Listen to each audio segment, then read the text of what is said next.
حضور کے بعد اگر کسی نے دعویٰ کیا نبوت کا تو وہ کذاب، دجال، جھوٹا، کافر، اور جس کسی نے بھی اس کی تصدیق کی، اس کو مان لیا، وہ بھی دائرہ اسلام سے خارج، مرتد۔ یہ قانونی اہمیت ہے، قانونی اہمیت ہے۔ کوئی شخص مسلمان رہا یا نہیں رہا، یہ تو بڑا اہم مسئلہ ہے، قانونی مسئلہ ہے۔ اس کی بیوی کا اس سے نکاح جو ہے وہ ختم ہو گیا اگر اس نے کسی حضور کے بعد کسی نبی کی نبوت کا اقرار کر لیا یا خود اپنے نبی ہونے کا دعویٰ کیا، وہ پھر مرتد ہے، واجب القتل ہے۔ سورہ احزاب کی آیت، ما کان محمد ابا احد من رجالکم ولکن رسول اللہ وخاتم النبیین۔ محمد صلی اللہ علیہ وسلم، اے مسلمانوں تم میں سے کسی مرد کے باپ نہیں ہیں۔ زید ابن حارثہ کو اگر حضور نے منہ بولا بیٹا بنا لیا تھا تو منہ بولا بیٹا کوئی حقیقت نہیں رکھتا، ورنہ آپ کسی مرد کے والد نہیں ہیں۔ آپ کو اللہ نے بیٹے دیے بھی ابتدا میں، وہ فوراً فوت ہو گئے۔ آپ کے عمر کے آخری دور میں بھی حضرت ابراہیم کی ولادت ہوئی حضرت ماریہ قبطیہ کے بطن سے، وہ بھی فوت ہو گئے بچپن میں۔ تو ما کان محمد ابا احد من رجالکم ولکن رسول اللہ وخاتم النبیین، وہ تو اللہ کے رسول ہیں اور نبیوں کی مہر ہیں، مہر لگ گئی، اب یہاں سے کوئی اور شے نہیں نکل سکتی، یہ بند ہو گیا راستہ، یہاں سے اب کسی اور نبوت کے اجرا کا سوال پیدا نہیں ہوتا۔ دیکھیے ایک جامع ترمذی میں روایت ہے حضرت ثوبان سے رضی اللہ تعالی عنہ، حضور نے فرمایا انہ سیکون فی امتی 30 کذابون کلہم یزعم انہ نبی وَأَنَا خَاتَمُ النَّبِيِّينَ لَا نَبِيَّ بَعْدِي۔ آپ نے فرمایا میری امت میں 30 افراد ایسے اٹھیں گے جو دجال ہوں گے، کذاب ہوں گے، جھوٹے ہوں گے۔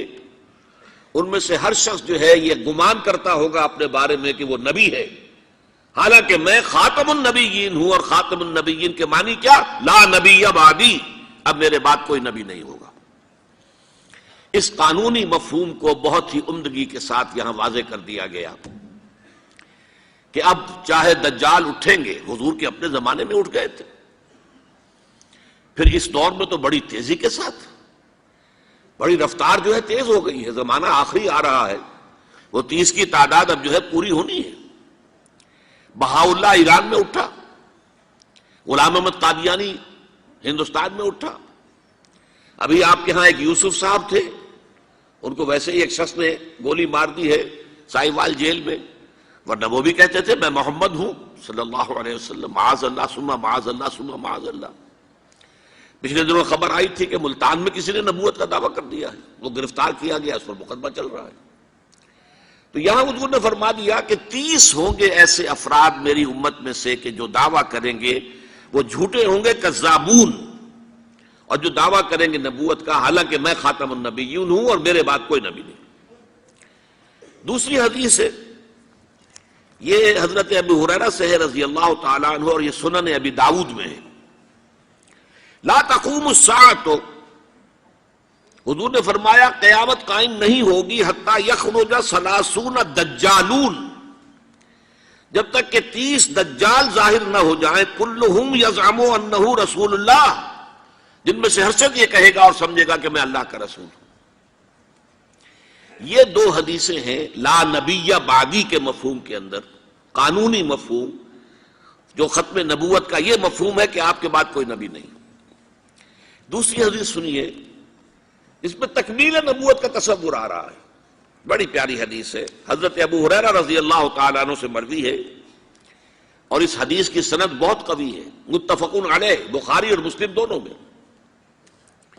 حضور فرماتے مثلی و مثل الانبیاء، میری اور سابقہ انبیاء کی مثال ایسے ہے کہ مثل قصر، ایک ایسا محل کسی ہے، احسن بنیانہ، جس کی تعمیر بہت عمدہ کی گئی، بہت شاندار قصر تعمیر کیا گیا، وَتَرَكَ مِنْهُ مَوْضِعَ لَبْنَةٍ، لیکن ایک اینٹ کی جگہ چھوڑ دی گئی، ایک جگہ پر رکھنا چھوڑ دیا گیا، وہ کمی ایک تھی کہ جو اس کے اندر باقی تھی۔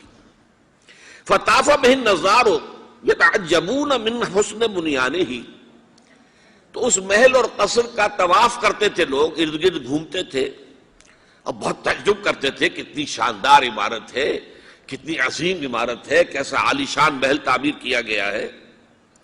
الا موضع تلک اللبن، سوائے اس ایک اینٹ کی کمی کے جو انہیں عجیب محسوس ہوتی تھی کہ یہ ایک اینٹ کی کمی کیوں رکھ دی گئی۔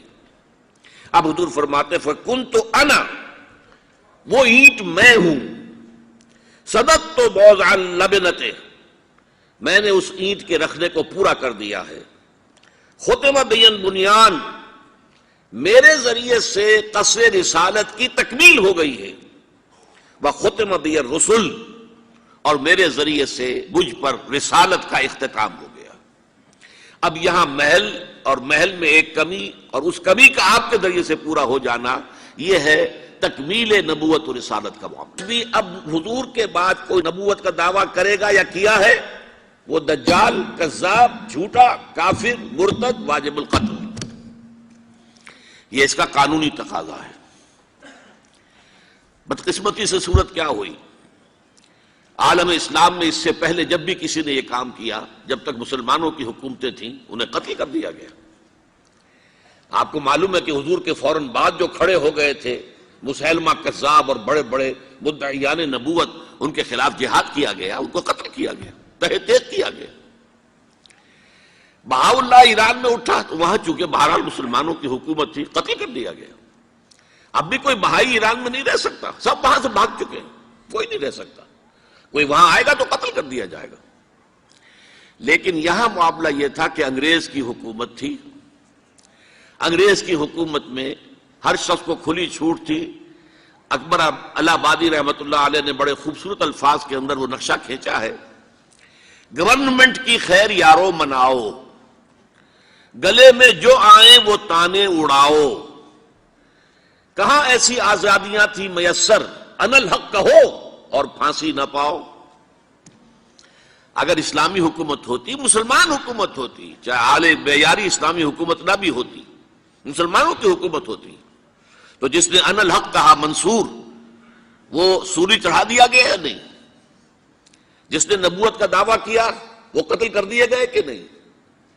انگریز کی حکومت تھی، گورنمنٹ کی خیر یارو مناؤ، گلے میں جو آئے وہ تانے اڑاؤ، خدائی کا دعویٰ کر دو، نبوت کا دعویٰ کر دو، رسالت کا دعویٰ کر دو، کوئی پوچھنے والا نہیں، کوئی پکڑنے والا نہیں، کسی دارو گیر کا کوئی اندیشہ ہی نہیں۔ کہاں ایسی آزادیاں تھی میسر، ان الحق کہو اور پھانسی نہ پاؤ۔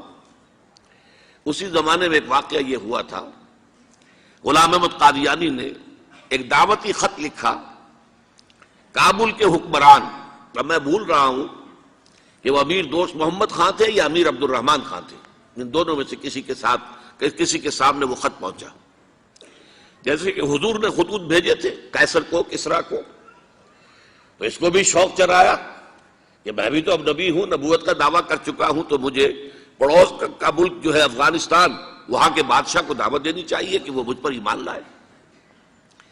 جب وہ خط وہاں پہنچا ہے تو امیر کابل نے اسی خط پہ 2 الفاظ لکھ دیے اور واپس کر دیا۔ الفاظ کیا تھے؟ این جا بیا، یہاں آؤ ذرا اور یہاں آ کر تم دعویٰ کرو نبوت کا۔ یہ تم انگریز کی چھتری تلے بیٹھے ہوئے دعوے کر رہے ہو، انگریز کے سائے تلے جو ہے، اور انگریز جو ہے تمہیں سپورٹ کر رہا ہے، تم نے جہاد کو جو ہے ختم کر دیا، دین کے لیے حرام ہے اب دوستو قتال، حرمت قتال۔ انگریز کو اور کیا چاہیے تھا؟ گلیڈسٹن نے، جبکہ وہ وزیر اعظم تھا برطانیہ کا، اس نے کہا تھا اپنی پارلیمنٹ میں قرآن کو لہرا کر، جب تک یہ کتاب دنیا میں موجود ہے امن قائم نہیں ہو سکتا، یہ تو جہاد اور قتال کی بات کرتی ہے۔ تو ان کو اور کیا چاہیے تھا کہ اگر کوئی اس قتال کو ختم کر دے، منسوخ کر دے، اور مسلمانوں میں سے جذبہ جہاد اور قتال فی سبیل اللہ کو نکال دے، تو اس سے بڑی اور کیا خدمت ہوگی؟ لیکن یہ کہ اگر تمہیں یہ دعوت دینی ہے تو ذرا یہاں آؤ، ای جا بے آ، یہاں آ کے یہ دعوت دو مجھے، تاکہ تمہارے 14 طبق روشن ہو، تمہیں معلوم ہو کہ اس دعویٰ کرنے کا مطلب کیا ہے۔ لیکن ایک بات میں اب آپ سے عرض کر رہا ہوں، ہم پر اللہ کا بڑا کرم ہوا تھا، اس میں کوئی شک نہیں۔ اس ملک میں 1974 میں جو فیصلہ ہوا قادیانیوں کے غیر مسلم اقلیت قرار پانے کا، وہ واقعہ یہ ہے کہ بہت ہی مبارک فیصلہ تھا. اس کے لیے تحریک جو اٹھی وہ بھی بہت ہی عمدہ تھی، بہت پرامن تھی، بہت منظم تھی. مولانا سید محمد یوسف بن نوری رحمۃ اللہ علیہ اس کے قائد تھے. کوئی سیاسی لیڈر جو ہے اس میں نمایاں نہیں تھا، خالص دینی تحریک تھی. پھر اس وقت ہمارے ہاں حکمران ذوالفقار علی بھٹو، حالانکہ خالص سیکولر ذہن کا آدمی، اور قادیانیوں نے اسے سپورٹ کیا تھا 1970 کے الیکشن میں. قادیانی سمجھتے تھے وہ تو ہمارا اپنا آدمی ہے. لیکن اللہ تعالیٰ نے اس کے ہاتھوں لیکن بہترین طریقے سے، جس پر اعتراض کیا ہی نہیں جا سکتا، پارلیمنٹ کے ذریعے سے فیصلہ کرا. کوئی آرڈیننس نہیں تھا، کوئی حکم جو ہے، فرمان جو ہے وہ ایشو نہیں ہوا تھا، پارلیمنٹ کے ذریعے سے. اور پارلیمنٹ کی ایک کمیٹی بنائی گئی جس میں کہ موقع دیا گیا کہ قادیانیوں کے سربراہ بھی آ جائیں، لاہوریوں کے سربراہ بھی آ جائیں. یہ دونوں سیکٹ جو ہیں قادیانیت کے، پہلے قادیانی تھے، اب وہ ربوائی ہیں، ربوے والے ہیں. لاہوری جیسے پہلے لاہوری تھے، آج بھی لاہوری ہیں. ان دونوں کے سرکردہ لوگوں نے آ کر وہاں پر اس کمیٹی کے سامنے پیش ہو کر بیانات دیے اور کہا، کھل کر کہا. ناصر احمد اس وقت جو ہے خلیفہ تھا ان کا، مرزا طاہر احمد کا غالباً بڑا بھائی مرزا ناصر احمد. انہوں نے کہا ہم نبی مانتے ہیں، غلام احمد قادیانی کو ہم نبی مانتے ہیں، ڈنکے کی چوٹ کہا. لہذا اس کے بعد پارلیمنٹ نے فیصلہ کیا یہ غیر مسلم ہے، اور صحیح فیصلہ کیا. لیکن یہ فیصلہ ادھورا ہے. یہ بات آج میں پہلی مرتبہ کہہ رہا ہوں، اسے نوٹ کر لیجیے. قادیانیت کے فتنے کو کوئی گزند نہیں پہنچا ہے ان کے غیر مسلم قرار دیے جانے سے. وہ فتنہ جوں کا توں پنپ رہا ہے، جوں کا توں پھیل رہا ہے، جوں کا توں وہ اپنے سرطان کی جڑیں پھیلا رہا ہے ہمارے معاشرے میں. اور ویسے یہ کہ عالمی سطح پر انہیں بڑی سرپرستی حاصل ہو گئی ہے. پوری دنیا جو ہے، مغربی دنیا، وہ ان کی سرپرستی کر رہی ہے. لیکن یہ کہ اندرون ملک بھی اس فتنے کا قلع قبا اگر ہو سکتا تھا تو صرف اس وقت جبکہ اس فیصلے کا جو قانونی اور منطقی تقاضا ہے وہ بھی پورا کیا جاتا، اور وہ یہ کہ مرتد کو قتل کی سزا دی جاتی. اسلام میں مرتد کی سزا قتل ہے. وہی میں نے آپ سے عرض کیا، حضرت ابو بکر صدیق کے زمانے میں کیوں قتال کیا گیا، اور جتنے بھی لوگوں نے نبوت کے دعوے کیے انہیں کیوں قتل کیا گیا ہمیشہ اسلام کی تاریخ میں. لہذا مرتدین کی سزا، سزائے قتل جب تک نافذ نہیں ہوگی، اس فتنے کو کوئی گزند نہیں پہنچے گا. بلکہ وہ تو اپنے آپ کو مظلوم سمجھتے ہیں، مظلوم کی حیثیت سے پیش کرتے ہیں. اور ظاہر بات ہے کہ وہ سارے شاعر، چاہے آپ آرڈیننس نافذ کر لیں، لیکن ان کے جمعے کی نماز ہوتی ہے. یہ ٹھیک ہے کہ وہ مسجد کی شکل نہیں بنا سکتے، ماڈل ٹاؤن میں ایک بڑی کوٹھی کے اندر ان کا جمعہ ہوتا ہے، ان کی عیدیں علیحدہ ہوتی ہیں. وہ سارے شاعر اسلامی کو استعمال کر رہے ہیں، اور الٹا مظلومیت جو ہے اس کا لبادہ اوڑھ لیا ہے. جیسے دنیا میں یہودیوں نے ہولوکوسٹ کی مظلومیت کا لبادہ اپنے اوپر اوڑھا ہوا ہے. ہم جو چاہے ظلم کر لیں نوع انسانی پر، ہمیں کوئی گزند نہیں پہنچا سکتا، اس لیے کہ ہم نے اتنا بڑا ظلم سہا تھا. ہولوکوسٹ، ہمارے 60 لاکھ آدمی جرمنوں نے ختم کر دیے تھے، تو ہم اگر 8-10 لاکھ مار دیں فلسطینی یا کوئی اور عرب یا اور مسلمان تو کون سی بڑی بات ہے. اسی طرح قادیانیوں نے مظلومیت کا لبادہ اوڑھا ہوا ہے، اور ان کو کوئی گزند نہیں پہنچا ہے جب تک کہ قتل مرتد کی سزا یہاں نافذ نہیں کی جائے گی. اس میں یہ ہونا چاہیے تھا کہ جس روز میں یہ فیصلہ ہوا، ڈکلیئر ہو جاتا ساتھ ہی.